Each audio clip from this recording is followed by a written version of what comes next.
Hello everyone, welcome back to another episode of r/Malicious Compliance. In today's episode, Ex's divorce lawyer, send 3 years of complete financials or else.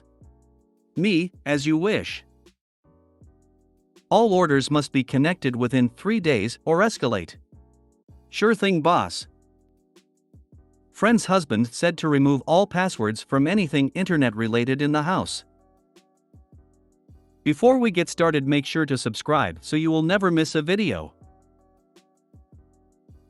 So let's get started.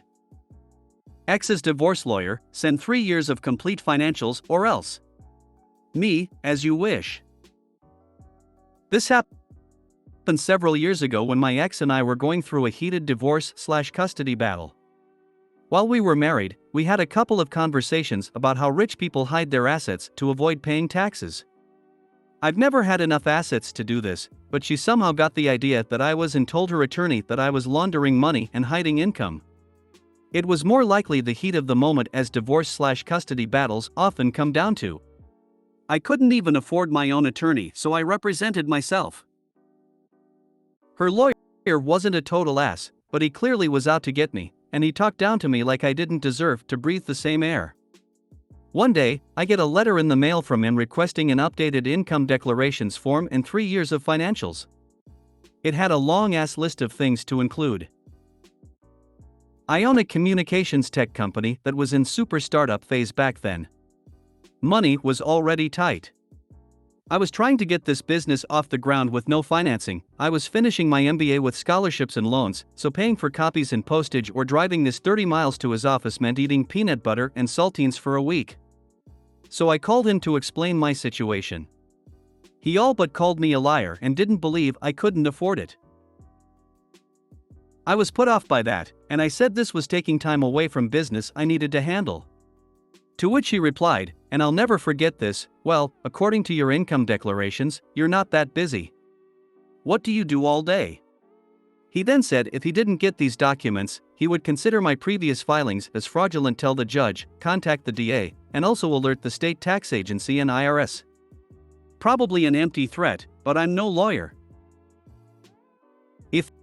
Fax is one of the services my company provides, and at this time it was relatively unknown. So I asked him if he has a fax machine. He said he had a fax/scanner/copier device, then said what law office doesn't have a fax machine? And I suddenly got an idea. Okay, I said to him, I'll put together and fax whatever I can. Okay. You want 3 years of financials? You got it. I scanned to PDF every receipt I could find. McDonald's receipt from 5 years ago? F***ck it, won't hurt to include it. CVS receipt? It's 3 miles long, perfect. They get the $1 off toothpaste coupons too. I downloaded every bank statement, credit card statement, purchase orders from vendors, and every invoice I sent to clients. I printed to PDF the entire 3-year accounting journal, monthly/quarterly/annual balance sheets, cash flow statements, P&Ls. Not only did I PDF 3 years of tax filings, but every single letter I received from the IRS and state tax agency, including the inserts advising me of my rights. It took a while, but I was a few days ahead of the deadline. I made a cover page black background with white lettering. Wherever I could, I included separator pages in all caps in the biggest, boldest font that would fit on the page in landscape, 20xx receipts, 20xx taxes, etc. I merged everything into a single 150-plus page compressed PDF and sent the document using my fax system. Every hour or so, I received a status email saying the fax failed. Huh, that's weird. Well, they're getting this document. So I changed the system configuration to unlimited retries after failures to keep redialing until it went through. Weird, I was still getting status email failures. I'll delete the failure emails and keep the success one after it eventually goes through, I thought. Problem solved. 2 days later, a lady from his office called and asked me to stop sending the fax. Their fax/scanner/printer/copier had been printing non-stop. It kept getting paper jams, kept running out of ink, and they had to keep shutting it off and back onto print. I explained that her boss told me to send this by the deadline or else he would call the DA and IRS. Since I didn't want a call from the DA or the IRS, I would keep sending until I get a success confirmation. I suggested they just not print until my fax completes, but she didn't like that. She asked me to email the documents, and I told a little white lie that my email wouldn't allow an attachment that big. Unless her boss in writing agreed to cancel the request or agree to reimburse me for my costs to print and ship, I said I would continue to fax until they confirmed they have received every page. She put me on hold, and the attorney gets on the line. He said forget sending the financials. I said that I would need this in writing, so I will keep sending the fax until he sent that to me. He asked me to stop faxing and he would send it in writing, and I said send it in writing first and then I'll stop. Long moment of silence, click. About 20 minutes later, I received an email from his assistant with an attached, signed letter in PDF that I no longer needed to provide financials. The letter then threatened to pursue sanctions in court or sue me for interfering with their business. Every time I saw him after that, the lawyer never brought up sanctions, lawsuits, criminal referrals, or financials again. The fax, the whole fax, and nothing but the fax. Tell him to stop rejecting it or you'll call the IRS yourself and report him for fax evasion. I call it paper bombing. I do this, generally via scan and email, when the entire record is requested. I was asked if the receiver needs the entire record, or just the most recent court orders, case plan, assessment, etc. Most of the time they say they just want the most recent set of documents plus the entire narrative. Easy peasy for them and me. But, if they ask for the entire record, that is exactly what they get. It may take me days in between my regular work, but if you want 4 banker boxes full, you get 4 banker boxes full. I never copy in snail mail. They waste my time for unnecessary paperwork. They can waste their own paper and printer toner/ink. In all the years I've done this, or 10 out of the last 19, I've only had to do the full paper bombing 3 or 4 times. I actually enjoyed putting this all together and sending it. Not gonna lie. This made me laugh out loud. I especially love the black ink, white text, and extreme separator pages. Well done. There was a fax bomb you used to be able to do with the old thermo paper. Hit it with a lighter/torch/clothes iron and it'd turn black. Since it usually came on a roll, you could get a nice long strip of it, blacken it, and then start sending it through a fax. Once the end sticks out, you tape it to the top. Keeps scanning. It would send the other side black page after black page. Non-stop. Until they pulled the cord out of the back of the machine to kill it. Now that they opted out of faxes, maybe a singing telegram? I'm dying thinking of someone tying this divorce lawyer to his chair and singing financial documents at him in a Limp Bizkit-style rap rock. I used to be a divorce lawyer many years ago. Hysterical story. I love it. The part about the lawyer suing for interfering with his business, does it have any standing legally? Dude was just doing what lawyer asked. LOL. Killed him with ink, paper, and jam, love it. I wonder if the lawyer charged the ex for all the ink and paper. Very compliant, pretty malicious, this is amazing. My girlfriend tells me I'm annoyingly literal. I just work with what I got. My ex and I had a nasty battle too. Years later, she tried suing me for something unrelated, so I decided to sue for a modification of child support. She thought I was hiding assets too. I was paying $2,000 per month for one kid. Wanted it reduced to $1,500. So $6,000 per year with 7 years left till she's 18. $42,000 overall. Her attorney requested every financial document from all my personal and business over 3 years. And I mean everything. They hired a forensic accountant. The attorney was $500 per hour. It took me weeks, but I sent close to 20,000 pages of documents. They spent weeks going over everything. Their accountant couldn't find anything. She spent $80,000 in legal fees, and I ended up getting what I asked for. My attorney was about $10,000, so I made out on the deal. The letter then threatened to pursue sanctions in court or sue me for interfering with their business. For doing exactly what he asked? How is that possible? I guess it was bullshit because it never came up again. I remember the threats being a long paragraph with a lot of legalese. Lawyers talk a lot because they know the law while you usually don't. If anything close to that is possible, depends on the law in your country. I don't think it is because that would be strange, but if you lay out the law in your favor, maybe. All orders must be connected within 3 days or escalate. Sure thing, boss. I used to manage the activations department for an ISP. I wouldn't say I managed the team as my style as they worked with me, not for me. I was simply the department's leader.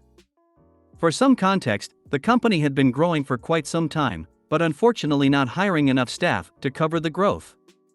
I started in the support department before being moved to this position after the entire old activations team quit. Due to the small world it is in the ISP space in my country, I'll keep things a little vague. Some background is required. The old team of 3 plus the manager used to have one person work on the oldest tickets in their queue, plus 2 on the newest tickets to keep things moving, being interrupted by calls, walk-ups, and messages. The manager would handle billing and cancellations. The same ticket would often get handled by multiple agents in a day, often the same agent multiple times too. Almost every day they were all doing unpaid overtime, were all salaried employees, to handle the spillover from support throughout the night. When they quit, they had about 1,000 order tickets. Complaints were common but not outrageous. I knew that was unsustainable given the growth and acquisitions. By the time this story is relevant, we had over 3,000 tickets and almost no complaints with the same number of less experienced staff. To put that number in a little more perspective, that was 2 to 3 times as many tickets as every other department combined. We made many changes over the time and I became an expert in the back of the ticketing system. But the biggest change was we changed our workflow to a priority system. And everything now had a due date. All new tickets had a due date of the day they came in. If the customer wanted their connection on a different date, and the pre-check showed no tech was required, that became the new due date. If a tech was needed, the appointment became the due date. If the customer emailed us against their ticket, or any update happened to the ticket, the due date changed automatically from whatever it was to today, so we could be across the developments as customer request dates and tech dates could be months into the future. Suddenly the age of the ticket didn't matter, just the due date, and this reduced so much double handling, and customer updates were responded to quickly and calls dropped significantly. Now stick with me, as all of this becomes relevant. My priorities were handle the cancellations and billing. When done, I followed the same priority as the team unless I was in meetings. The team's priorities were oversimplified. 1. Get new orders and relocations vetted, textbooked, and set applicable due dates. 2. Activate the completed orders or update the customer, tech, and due date if there were issues. 3. Important escalate overdue orders and follow up escalations, due date. 4. Activate voice orders. 5. Finally, everything else that was due today. It became a well-oiled machine. The escalations were maybe 0.5% to 1% of our orders. As we had so few complaints and typically raving positive reviews from our customers, the general manager didn't really understand how we worked or the depth of the changes that made us so efficient. My daily report was usually skipped in the end-of-day meetings as we had minimal issues. He focused on the other departments.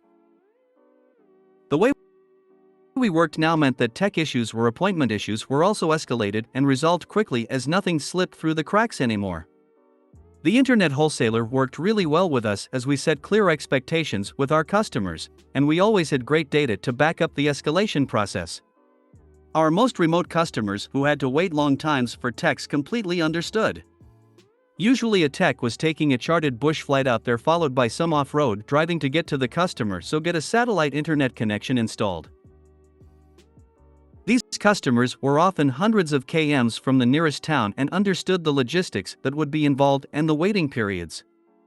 Very rarely was this an issue. On to the story.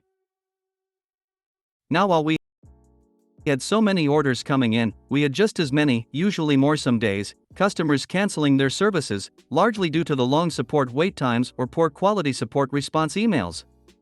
That meant the general manager was panicking about our record showing we were losing customer to the board and shareholders.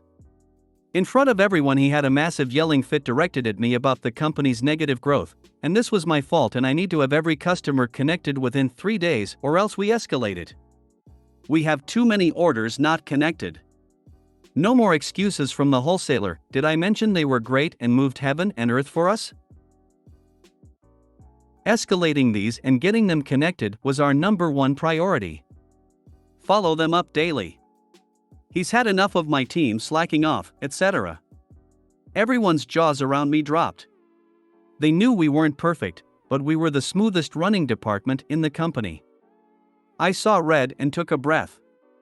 That's fine. Cue malicious compliance.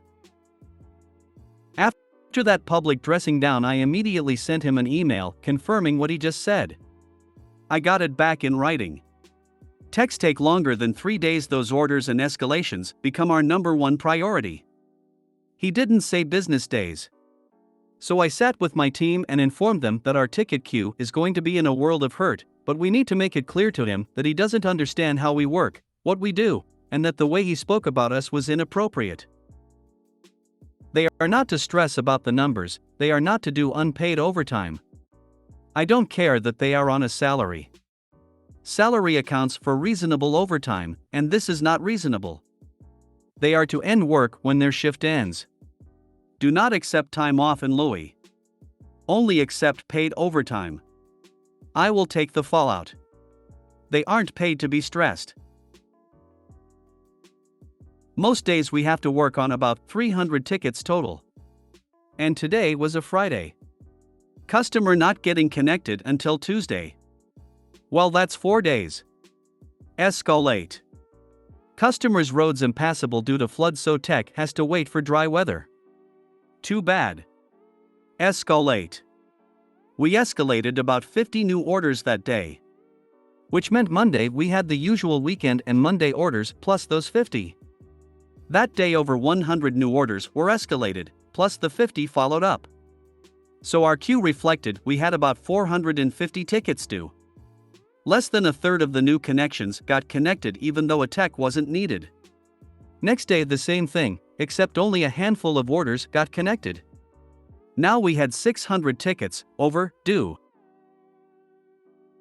By Thursday, support's being hammered by people asking about their connections. Overdue tickets hit the 1000s. Wait times blew out, orders got cancelled, complaints got raised. Come the next Monday, the support managers were screaming at me to get my department in order. I directed them to the general manager. A meeting was called with all department managers over the current state the business found themselves in.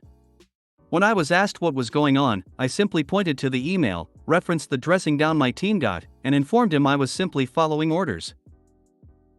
That's ridiculous. Use your brain. You should know what should be escalated. I pointed out that I thought I did, right up until you screamed at me in front of the entire company and belittled me and my team. You made it clear I have no idea what I'm doing and to do what you say. He informed me to go back to the way we operated and he will review my workflows in detail at a later date. I tried to say it won't be that simple. We need to follow the escalations through with wholesale. Getting our queue back in order will take weeks. He wasn't having it. No, the new orders were our number one priority again. Get people connected. I again moved to object, but another angry outburst informing me to do as he says. Cue malicious compliance round 2 and another follow-up email confirming. We stopped following up the escalations as we had too many new order tickets to process. By the end of week, the wholesaler called an emergency meeting with the company board, a meeting I was not a part of. They were threatening to pull our wholesale agreement due to the escalated orders not in line with their matrix, and we had inundated their staff also. Not only that, we were no longer keeping up our end of the bargain following them up. This wholesaler was where a significant majority of our customers were fed from. After this meeting finished, I was pulled from my seat to explain myself to the board. Emails prepared, and with the support and sales managers with me for support and as witnesses, I explained the above. I was cleared to leave. The fallout. My team and I were given a blank check for overtime to get us back in order. Unfortunately, no other staff from other team could assist in a meaningful way. But my team were only too happy to put in as many hours of paid overtime the workplace laws would allow. The company also supplied dinners. It ended up taking us over 6 weeks to undo the damage the general manager had us cause with the OT. The wholesaler also reduced the remuneration we got paid as they no longer considered us a top-tier ISP. My reports were no longer skimmed, and the general manager sat with me often to understand how we worked and complimented me on the innovations from my team's suggestions. He also didn't order me around like that again, but more asked for input before making recommendations. We also did get our top-tier ranking back eventually. Having to explain twice to the board why the people below him sucked and their major wholesaler threatening to drop because of his direct actions? I am shocked that the dude still had his job. I wondered often given how the other departments ran too. He had his good qualities, sometimes. But he was very much a work harder, not smarter kind of person to those below him. I was one of the few managers who didn't follow that ethos. It's hard training the top executives. The struggle is real. Some eventually figure out that a follow-up request for their verbal instructions in writing is a red flag that they might want to stop telling and start asking, but some never learn. Also, the number of execs that supposedly know how to lead but don't know jack about the specific industry is astounding. I think this is the best malicious compliance I have ever seen on this subreddit. Have you read the old cement truck guy ones from say 2018-ish? If you can find the sub-threads that show the top posts of the previous year, some are in there. Amazing stories. Most malicious compliance in this sub is just regular compliance. This one was actually satisfying. It's amazing that nincompoops make it into top management positions yet have zero idea how to deal with issues when they arise. Number 1, a company without people isn't a company. So maybe don't belittle your people, eh? My team were never treated as less than me by myself. They were also the happiest team members at that company because I treated them as though they were as important as they are. They do most of the work, they know the issues, and they are the key to finding better ways to do things. Anyone who's worked in support knows that. It's not hard to show respect your hardest workers. While you can belittle and abuse them if it's a warehouse or fast food, they're as replaceable as necessary. Skilled positions like this a little less so. I think the fallout was glorious, but I'm also glad that it helped the GM understand what your team does. I'm glad to read that he changed from screaming at you to trying to understand how you operate and asked for inputs from you as well. Not many would do that, especially since he would have been roasted for his mess up. It did help build some respect back from me. Even though I suspect it came from a talking to. Regardless, the result was the same. It honestly helped stop getting my reports from being skimmed over, as that actually bothered me a lot. I spent time on them to show how well my team worked. The hardest part of doing my job is listening to people who think they know how to do my job. Well played. I completely agree. Don't get me wrong, ask what we're doing, probe our processes, challenge me. These are productive ways to find more ways to improve things, and I welcome it. But telling me what to do without understanding why we do things only leads to pain and stress. Friend's husband said to remove all passwords from anything internet related in the house. Throwaway so they don't know I posted this. So my friend is in a somewhat shitty marriage, and it is something I have tried to help her either fix or get away from, but that is another story for another day. The husband is way too lenient with some of their kids, who are supposed to be grounded from being online right now. He told her to remove all the passwords from the internet router, the computer, and anything internet related. Cue malicious compliance.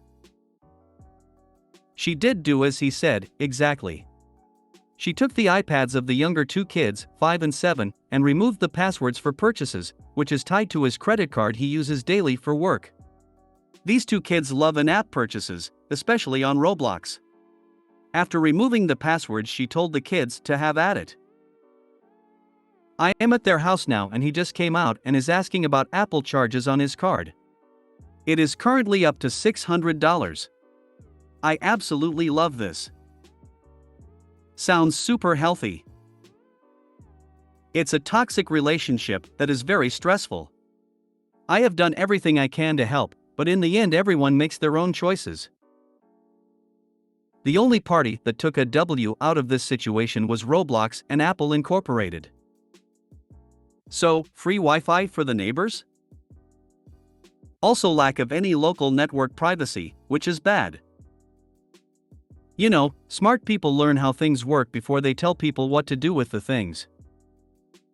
LOL. Wow. I suppose the morals of this story are 1. Think before you speak, and 2. Be careful what you wish for. I hope they've got some financial wiggle room for this kind of drama. That's part of the problem, he makes a lot of money and she is a stay-at-home mom. He doesn't give her nearly as much respect or appreciate as he should, among many other toxic traits. Lack of communication, control issues, poor parenting, disrespect, irresponsible behavior. This couple needs therapy. Yeah, it's hard to feel good about this one because there's kids caught in the middle and neither of the grown-ups are prioritizing them above their petty relationship drama. Hey kids, ever seen a road flare? It's just like a red flag but on fire. Well, that sounds toxic all around. Using the kids to prove a point isn't really cool though. If we were on AITA, I'd agree and vote accordingly. Alas, here in the land of malicious compliance, I enjoy the consequences of stupid demands. Unlimited screen time for children is very bad. The mom is letting her children suffer to spite her husband.